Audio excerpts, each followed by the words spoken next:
Gentlemen and ladies, welcome to this is the first of a two-part series.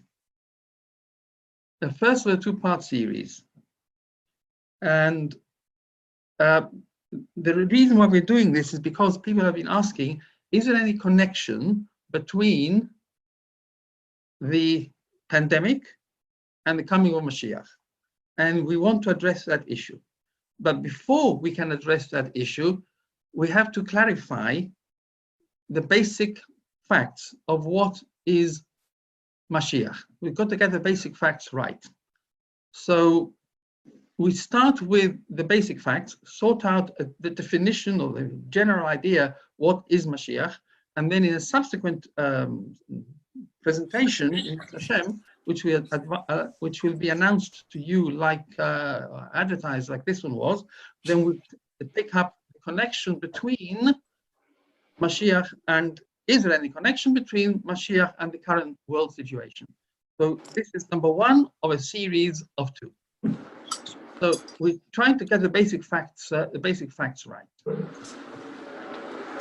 So whatever I'm telling you, I'm taking from the writings of either the Rambam, Rabbi Moshe Maimon, or Rabbi Moshe Chaim Lutzato, Ramchal, Zichron Livracha, and they were drawing from the totality of Jewish literature and transmissions and so on. So it's drawing on the whole of Torah Bichtav, Torah Baal Peh, which they had at their fingertips. So let's continue. Rabbi Hassan, are you able to mute everybody? Thank you. How? I don't know. Apparently, the host has the ability to mute all its participants. I don't know. The rabbi isn't the host. I'm going to do it. All right, Okay. Right. The co-host is going to do it. Yes. Participants. Okay.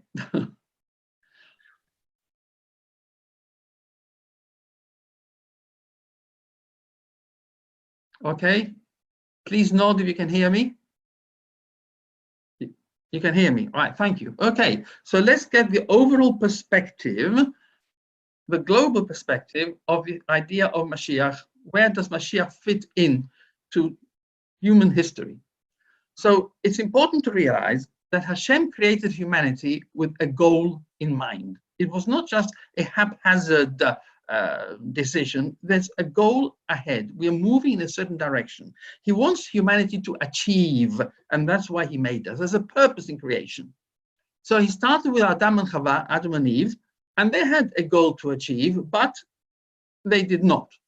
They were meant to resist the temptation of the snake. They didn't, and they did not make it to the goal. And they spent the rest of the time trying to get there, and they did not.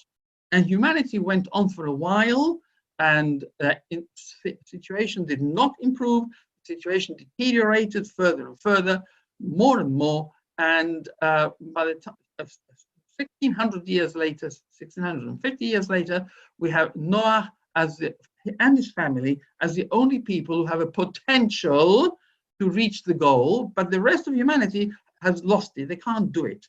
So Hashem wipes out the world with a flood, and he has to start again with one family. Noah, 3 sons, Noah's wife, the 3 sons' wives, they are going to be the progenitors of the new hopeful humanity, which will get to the goal. But again, for the next 300 years, situation deteriorated and things are not going right till Avraham Avinu and Sarah came on the scene, followed by Yitzchak and Rivka, followed by Yaakov, Rachel, and Leah, and they now are online, heading towards the goal. They are creating a nation capable of reaching the goal, whilst the rest of humanity is by the side, by the way. And this Yisrael, the children of Yaakov and Rachel and Leah and the other 2 wives, this nation Israel matures at Sinai by accepting God's manual, the Torah, which tells them how to get to the goal. So the only hope for humanity now is for Israel to be able to lead humanity to the goal, because Israel has the tool, which is the Torah, which will help humanity achieve the goal. And without that tool, nobody is going to make the goal. So Hashem wanted humanity to get to a goal. And in the first couple of thousand years of history, this is the way things went. Now, what's the goal? The goal is, first of all, for humanity to achieve perfection as defined by Hashem, which means, amongst other things, to get rid of the biggies, akina, v'hataiva, v'hakovod, jealousy, lust, arrogance, honor-seeking, and the consequential products. And the consequential products are war, theft, immorality, dishonesty, injustice, exploitation, all the mess the world is in. If we can overcome, if humanity can overcome all these, and it's a big challenge, if we can overcome all this, then it'll lead to a stage later called Olam Haba.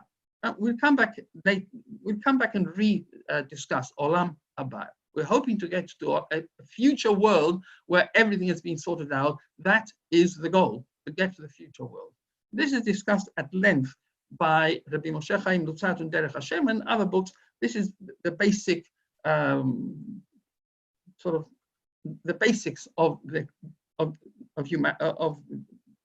Torah's plan, and it's one of our principles of faith that we are committed to the idea that one has to be committed to the idea there is a perfection goal at the end. We are going to get somewhere.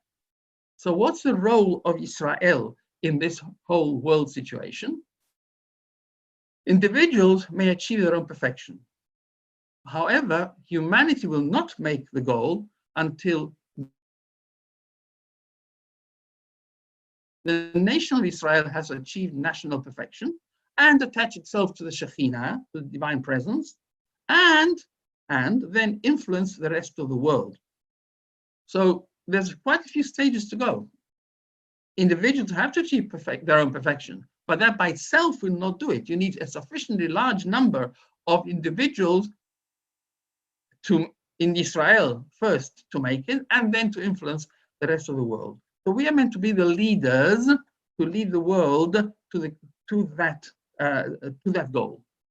And we've been given a time framework, 6,000 years. The same as we have 6 days of the week and that culminate in Shabbos, the world has got 6,000 years, and then that culminates in the cosmic Shabbos, the ultimate Shabbos. Olam shekulo Shabbat, a world which is fully Shabbat. Now, you know from experience that you can only take into Shabbos what you prepared before Shabbos. If you didn't cook on Friday, you'll eat nothing on Shabbos because you can't cook on Shabbos. You can only have on Shabbos what is prepared before Shabbos. In the same way, in the cosmic Shabbos, we can only have that Shabbos if we are prepared in advance, and we don't want to wait till the last minute, as you know from normal Shabbos experience. We have to be ready in advance of Shabbos. So how much time is left? The current year is 5780.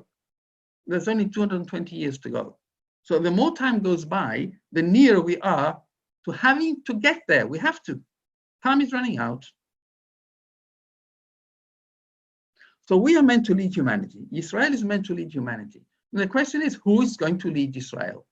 And there, Hashem has organized already. David Melech Israel, Chai V'Kayam. David Melech managed to perfect himself to a level where he has the potential to lead the world to that goal by leading all the Jews there in the first instance. So he's called HaMelech HaMashiach, which means the anointed king. The word Mashiach means anointed. The anointed king, David HaMelech, was a descendant of David HaMelech, a descendant of King David. He's the one who has to lead all the Jews back to Hashem. When he does that, then we, Bnei Israel, led by Mashiach, will be able to lead humanity back to Hashem. Now, we're talking about leading back to Hashem. David HaMelech was a man who established for us the wonderful benefits of Teshuvah. Chazal say about him, Hakim Ullah Shel Teshuvah. David HaMelech established the wonders of Teshuvah. He was able to set that up. He taught the world Teshuvah. And that's why his descendants will be Mashiach, because it means bringing the world back to Hashem. So Teshuvah means going back to the pristine, unsullied origins, going back and reconnecting to Hashem. That's what Teshuvah means. If things go wrong, we can put them right. The world may be in a mess, but Teshuvah can put it right. Mashiach can lead the way for Israel, who can then lead the way for everybody else to be able to come back to Hashem. So Mashiach will lead us, and then the rest of humanity. And I repeat what I said before, to improve ourselves and shed those bad qualities, jealousy, lust, arrogance, honor-seeking, and all the consequential products like war and theft and immorality and dishonesty, injustice, exploitation, all these will fade out of existence. Then, and only then, we'll be ready to move to Olam Haba. So one has to get rid of the negatives to make way for the development of the positives of Olam Haba. Now, the question is, how long will it take? Let's consider, what does Mashiach have to achieve? And this is an enormous agenda. Number one by itself is an enormous agenda. Convince all Jews. Okay, ladies and gentlemen, you're a Jewish audience, you know what it's like to convince Jews about anything. Convince all Jews about what's right, what's wrong, the right way to behave. Then he has to rebuild the Bet HaMikdash. Imagine the consequences in the Arab world when Mashiach decides he's going to rebuild the Bet HaMikdash where they've got their mosque. That by itself is a mega undertaking. Another mega undertaking. He has to ingather all Jews into Israel. He has to convince all the Jews in the world to move to Israel. And what about those who refuse to move to Israel? Well, actually, this happened already when at the time of coming out of Egypt. We have a tradition that only 1/5 of the Jews left Egypt because 4/5 didn't want to leave. Once they were not slaves, it was good in Egypt. Why leave? So at least all the Jews who want to move to Israel, but unfortunately those who don't, well, unfortunate for them. Right. So as it goes along stage by stage, he needs to re-establish a Torah kingdom in Israel, a Torah government, and introduce all Torah laws. Now, again, there's going to be a lot of resistance from the left wing. It's going to take a lot of convincing or enforcing somehow or other to be able to get all the Jews into Israel to keep all the laws of the Torah. And he has to reinstate the temple service, which is something which is bizarre to our modern Western minds. We can't understand it. We will then, hopefully, but it's another major investment of time and effort. And if you think the rest of the world is going to sit by and let us do it just like that, oh no, they're not going to let it. There's going to be enemies who are not willing to accept what the Mashiach is doing. So he has to fight all of our enemies. So he has to be the prime minister, he has to be the chief of staff, he has to be the minister of education, he has everything, a full leader in every sense. And after all that, after he's fought off all our enemies, then comes the last stage, then all humanity will be convinced that this is the right way in life. And the survivors, whoever's still there, will now all be willing to submit to God's authority. Our sages tell us that's going to take him 40 years. So it's not an instant Mashiach comes and it's a magic wand and everything is sorted out. That's not the case. It's going to be a hard slog.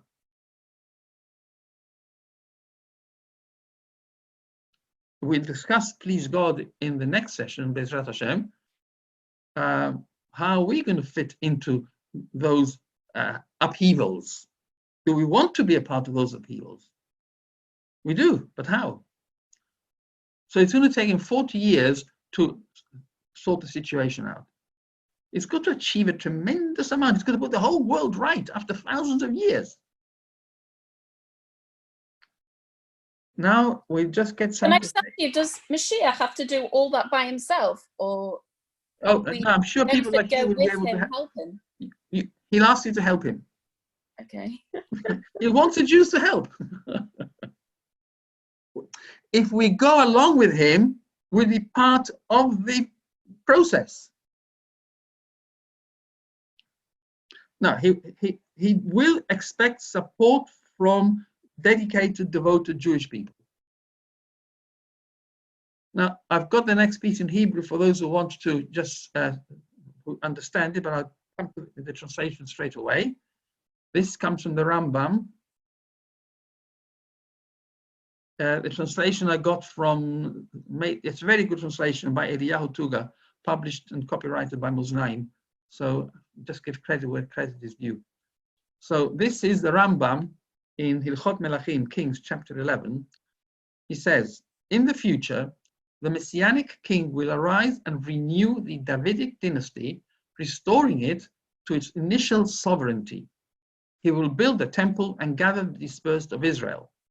Then, in his days, the observance of all the statutes will return to the previous state. We will offer sacrifices, observe the sabbatical and jubilee years, according to all the particulars as described by the Torah. And the next piece, again in the Rambam, in Hebrew, for those who are able to follow it, in English, anyone who does not believe in him, anyone who does not believe in the coming of Mashiach, or does not await his coming, denies not only the statements of all the other prophets, but those of the Torah and Moses Rabbeinu, Moshe Rabbeinu, our teacher. Because the Torah testified to his coming, as in Devarim 33:5 it says, God will bring back your captivity and have mercy upon you. He will again gather you from among the nations. Even if your diaspora is at the ends of the heavens, God will gather you up from there and bring you to the land. So Moshe Rabbeinu said already a long time ago, the day will come when Hashem will bring us all back to Eretz Israel. That is the return, will be led by Mashiach when we come back. But the concept of the situation changing for the better and all of us coming back and living in Eretz Israel, a Torah life led by a king, is already mentioned. The idea of bringing us all back is in the Torah. So says the Rambam, Maimonides, these explicit words of the Torah include all the statements made by all the prophets. And there's plenty of statements in the prophets about the coming of Mashiach. But what about the rest of the world when we get back there? But it's sad to say, not all the nations will make it. I'm sorry to say, unfortunately, not all the Jews will make it either. Because many people will oppose Mashiach. And Mashiach will have to fight them. And there will be attendant consequences when Mashiach has to defend Israel from the enemies. So there will be battles. And there'll be a major part of the 40-year delay until the project comes to fruition. At the end of all this, the survivors will accept God's kingship.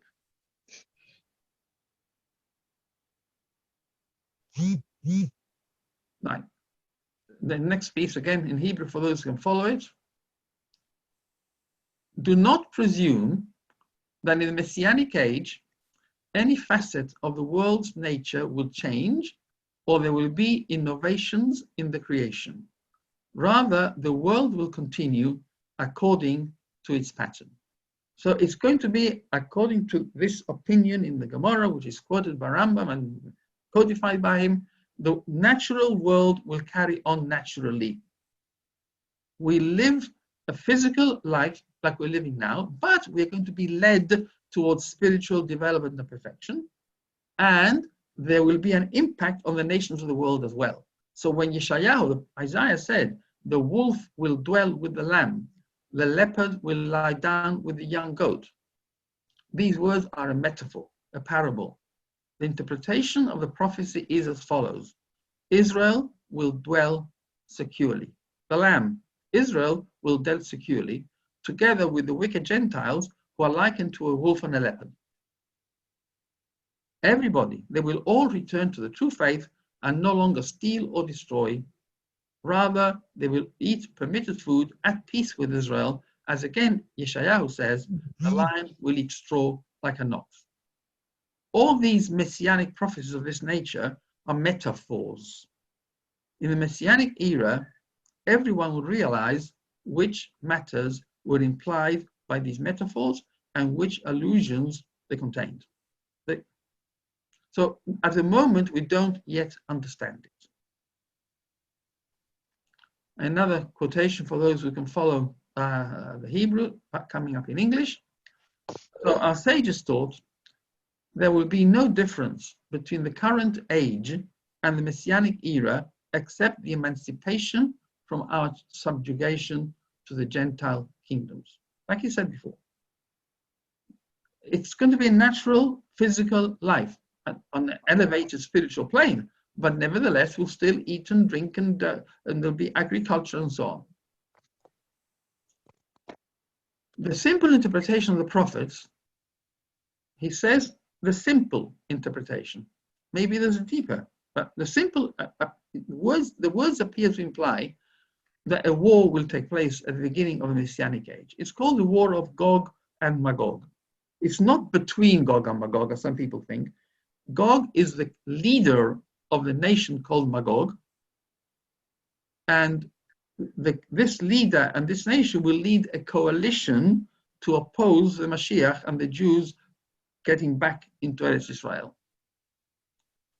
Before the war of Magog, a prophet will arise to inspire Israel to be upright and prepare the hearts. As Malachi says, Hineh anochi sholech lachem et Eliyah hanavi. Behold, I'm sending you Elijah. So there's the negative side, there's the battles, there's a positive side, there'll be a leader other than Mashiach, in a sense, to lead the way, help us to develop that, the principles that Mashiach is going to teach. And Maimonides carries on to say that Eliyahu will establish peace within the world, as Malachi says, who will turn the hearts of the fathers to the children. He'll reconcile everybody and make peace. And now comes a very crucial point. There are some sages who say that Elijah's coming will precede the coming of the Mashiach. Others say not before, maybe after. All these and similar matters cannot be definitely known by humans until they occur. For these matters are undefined in the prophet's words, and even our sages have no established tradition regarding these matters except their own interpretation of the verses. So that's why there's a controversy among them regarding these matters. This is very important. Whereas throughout the whole of the Torah and the prophets, we have an oral tradition which explains what has been written. When it comes to the details of the coming of Mashiach and the sequence in which things are going to happen, we do not have a tradition. We have verses without a tradition. This is the only area in the whole of the Tanakh where there is verses with no tradition. This has been withheld deliberately from humanity. We don't know when and how Mashiach is going to come. I repeat again, just extract from the words of the Rambam, all these and similar matters cannot be definitely known by man until they occur. For these matters undefined in the prophet's words, and even our sages have no established tradition regarding these matters. So if anybody says, I'm telling you this is the way it's going to be, it can't be right, because nobody knows the way it's going to be. So in Please God, our next session, we try and connect ideas and see what's the connection between world crises and the coming of Mashiach. We know that we are in uncharted waters, and whatever we say is speculation. We'll still go for it, but we have to know there's limits to what we can do. This idea that the ultimate coming of Mashiach and all the attendant things which go with it cannot be known, this already has been written down in the book of Daniel. In chapter 12, towards the very end of the book, there's been a long conversation between the angel Gabriel and Daniel, and Gabriel has been telling Daniel things which will happen from his day until the end of days, and describes the different exiles that Jews will go through. And at the end it says, as for you, Daniel, obscure the matters and seal the book until the time of the end. Let many ponder. People will try and work it out. Somebody makes this gematria, this calculation, somebody makes another calculation. People have made calculations, they failed. There's been all sorts of predictions. It's going to come now, it's going to come later. It's deliberately obscured and sealed. The words in the book of Daniel were deliberately written in such a way nobody will be able to work it out. And again, a few verses later, the angel says, go, Daniel, the matters are obscured and sealed until the end, until the time of the end. At Ketz Hayamin, until the time of the end. So we are dealing with something which has been deliberately obscured. The principle that there is a goal for humanity, that there is a Mashiach, that he has to come. There's no way out of it. He will come. And there's not much time left. That is absolute. The details are not known. Hashem deliberately made the point of hiding the details. Okay. So let's say Mashiach has come. And we've made it. And we're all in Eretz Israel, and everything's hunky-dory, everything's running very well. So what comes next? So next comes a resurrection. This is Techiyat HaMetim, which we refer to in our tefillot regularly, daily. It's another one of the 13 principles. One of the 13 principles of faith Rambam lists is that Mashiach is going to come. The other one is there is going to be Techiyat HaMetim. But there's going to be Techiyat HaMetim twice. First, there'll be Techiyat HaMetim after 40 years of Mashiach being here. So Mashiach will labor for 40 years to sort things out. Once everything's quiet and peaceful and sorted out, then Hashem will resurrect, or actually maybe Mashiach will have a hand in the resurrection. Obviously, power comes from Hashem. But Rashi says Mashiach will have a hand in the resurrection. All good people only will be resurrected once Mashiach has established his kingdom in Eretz Israel. That's only for tzaddikim and tzadkoniyos, for good people, in order that these good people should now enjoy living in the world in a good world. They were good people. They contributed throughout the ages to the development of the Jewish nation. They should also enjoy Mashiach. Why should it only be for those who are alive at the time? So Hashem will be kind to them and will resurrect them. He will resurrect them. It's clear in the Torah, in the prophets, he will resurrect them, and they will enjoy seeing a world which is in a state of tikkun, everything sorted out. As a curiosity, we can add, I don't know if you can guess, who's going to be the last to be resurrected? And not as you might think, the lesser people, it's the other way around. The last to be resurrected will be Abraham, Yitzchak, Yaakov, Sarah, Rivka, Rachel, and Leah. They will be the last ones to be resurrected. Why? Because Hashem wants to give them the nachas, the pleasure of seeing, look what you produced, look what you achieved, these are your children, this is what your mission in life managed to achieve. That's the first resurrection. So from Mashiach to the resurrection, there's 40 years. Then we go on to the year 6000, and that's the end of the agenda. So at the year 6000, every human being who ever lived will be resurrected, and that is not for enjoyment of life in this world, but for a Yom Hadin Hagadol, the great day of judgment. Every human being will be judged. Why does everybody have to be judged at the very, very end?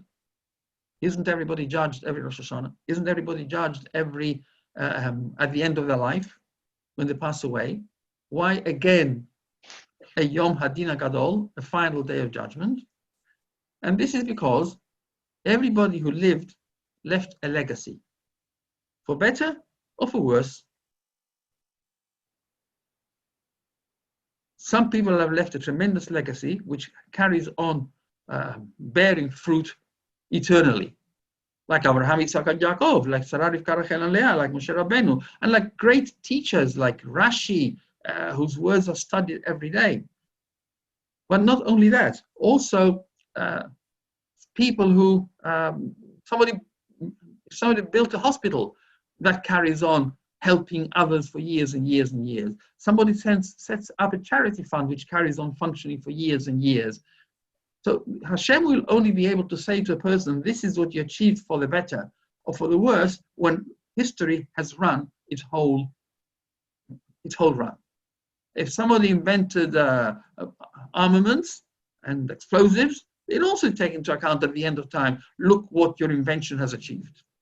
So we need the final judgment can only take place when history is finished and all the consequences are taken into account, and then we can get even credit for all the consequences of our good deeds through our children and grandchildren, great-grandchildren, and unfortunately, people who did terrible things will have to pay for the consequences as well. So that's Yom HaDin HaGadol. After all that, after the year 6000, then the whole world goes into suspense, so to speak, and all the souls and the bodies of all those who made the grade are taken aside for a while. Then Hashem recreates the world, and the new world is Olam Haba. That is Olam Haba. So the whole process from the beginning was in order to reach Olam Haba, but Olam Haba can only be reached via Olam Hazeh, via this world. And once we've sorted this world out, led by Mashiach, and then we lead the rest of the world, then the world can reach its ultimate tikkun, and we can all move into Olam Haba. It's called Yom Shekulo Shabbat, and it will be an eternal Shabbat. So those are the basic facts of Mashiach. Now, based on this, please God, we hope to have a second session shortly, and if don't know whenever you'll get the advert. We'll have a second session and then try and see, is there any connection between world crises, the current pandemic? Is there any indication there or any connection with the coming of Mashiach, which is what people have been asking? Is there any connection between the current situation and the coming of Mashiach? And please God, hope to see you again in a few days' time, whenever we are given a slot. If anybody has any questions, welcome to email me on ahassan@seed.uk.net, and I'll try to answer if I can. So good night, everybody, and looking forward to Biyat HaMashiach b'mehera b'yameinu amen.